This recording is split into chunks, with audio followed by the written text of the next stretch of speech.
Hello students, नमस्कार। तो assignment तीसरा नवंबर माह के सभी प्रश्न जो है शिक्षा मंडल के वेबसाइट में अपलोड कर दिया गया है।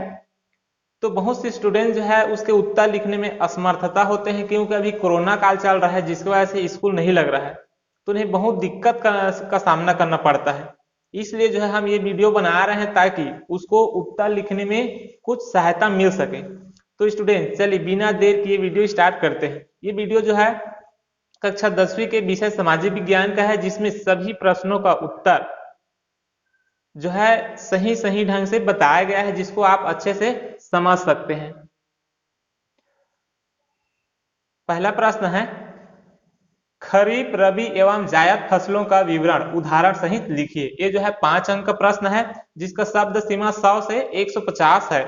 तो हम जो है सभी प्रश्नों को उत्तर शब्द सीमा को ध्यान में रखते हुए आपको समझाने का प्रयत्न कर रहे हैं। तो इसका उत्तर है पहला, इसका आंसर हो जाएगा खरीफ। इस ऋतु का आरंभ मानसून के आगमन से ही हो जाता है। इससे खेती के लिए पानी की उपलब्धता आसानी से हो जाती है। इस ऋतु में मुख्यतः अधिक आर्द्रता और उच्च तापमान वाली फसलें उगाई जाती है। इस मौसम की फसलों के उदाहरण है धान, मक्का, ज्वार, बाजरा, तुअर, मूंग, उड़द, मूंगफली आदि। उसके बाद है रबी। खरीफ समाप्त होते ही रबी की खेती शुरू हो जाती है, जो पूरे शीत ऋतु तक चलती है। इस ऋतु में वर्षा बहुत कम होती है। वर्षा कम होने के कारण कृषि सिंचित अथवा नमी वाले प्रदेशों में ही की जाती है। रबी की प्रमुख फसलें गेहूं, जौ, सरसों, अलसी, मसूर, चना, मटर आदि है। उसके बाद है जायद। शीत ऋतु के बाद इस ऋतु का आगमन होता है। इसे गर्म कृषि भी कहते हैं। इस मौसम में वर्षा नहीं होती, इसलिए केवल उन्हीं भागों में खेती की जाती है जहां सिंचाई की पर्याप्त युक्त उपलब्ध है। आमतौर पर इस मौसम में नदियों के किनारे, झील के निकट, निम्न मैदानों की सिंचाई सुविधा युक्त भागों तक ही फसल का क्षेत्र सीमित होता है। इसमें उच्च तापमान सहने वाली फसलों का उत्पादन होता है।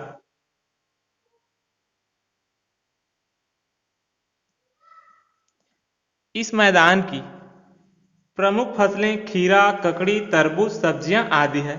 इस प्रकार भूमंडलीकरण की प्रक्रिया में भारतीय कृषि पर विपरीत प्रभाव पड़ा है। उसके बाद है प्रश्न दूसरा, रूस में सन 1905 से 1940 के बीच लोकतंत्र के विकास की समीक्षा कीजिए। ये जो है 5 अंक की प्रश्न है। इसका शब्द सीमा है 100 से 150।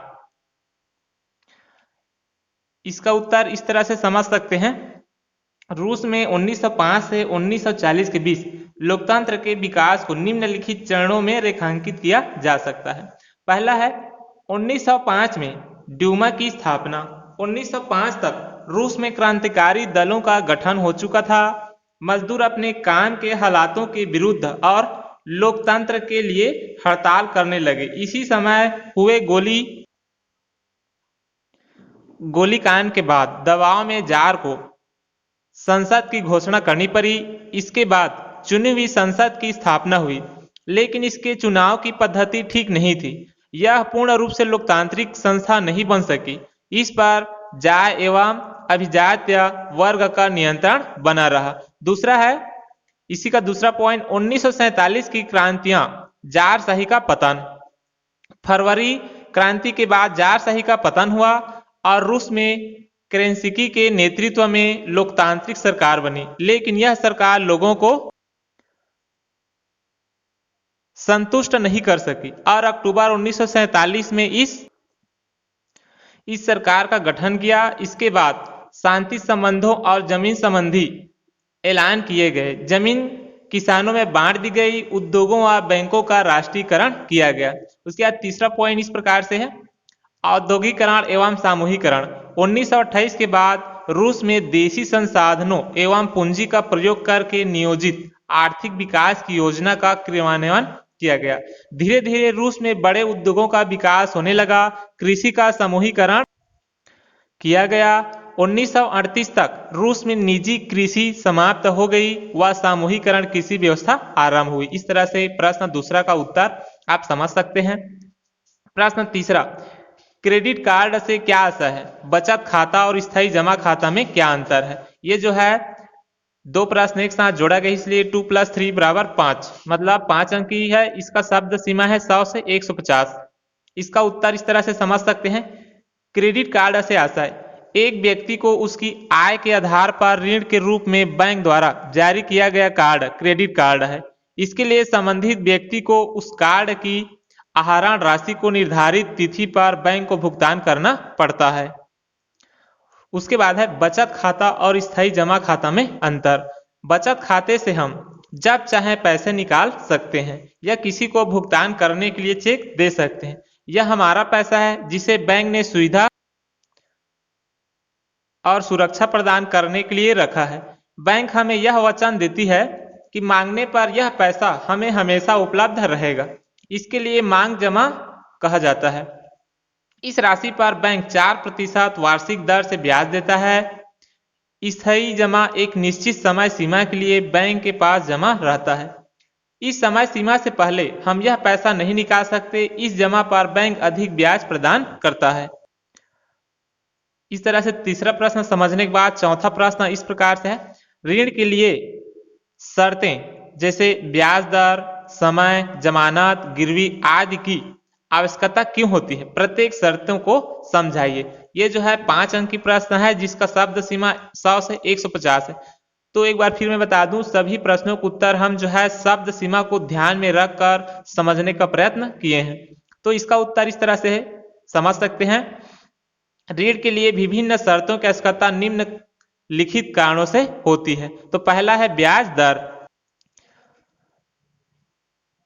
जिस व्यक्ति ने ऋण लिया है वह ऋण के एवज में किस दर में ब्याज देगा यह सुनिश्चित होता है, अन्यथा ऋण देने वाले को ऋण देने के जोखिम के बदले कोई लाभ प्राप्त नहीं होगा। प्रायः औपचारिक क्षेत्र की ऋणी में बैंक ब्याज की दर निश्चित कर देता है ताकि इस संबंध में कोई विवाद ना हो।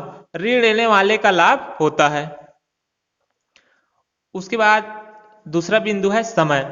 ऋण चुकाने के लिए समय सीमा भी निश्चित रहती है ताकि ऋण लेते समय ही समय तय हो जाए कि यह ऋण कितनी किस्तों में अदा किया जाएगा। तीसरा बिंदु है जमानत। जमानत को समर्थक ऋणधार कहते हैं। यह ऋण देने वाले के लिए इस बात की गारंटी देता है कि यदि ऋण लेने वाला ऋण अदा नहीं करेगा तो उसकी भरपाई जमानत या जमानतदार द्वारा की जाएगी। चौथा बिंदु है गिरवी। गिरवी भी एक तरह की जमानत ही है। ऋण लेने वाला व्यक्ति जो ऋण प्राप्त करता है उसके बदले में कोई कीमती वस्तु या गहने ऋण देने वाले के पास गारंटी के रूप में रखता है।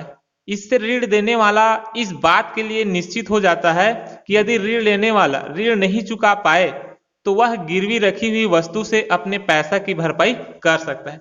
तो स्टूडेंट्स, हम जो है सामाजिक विज्ञान में जो 4 प्रश्न है सभी चारों प्रश्नों को उत्तर समझने के प्रयत्न किए हैं।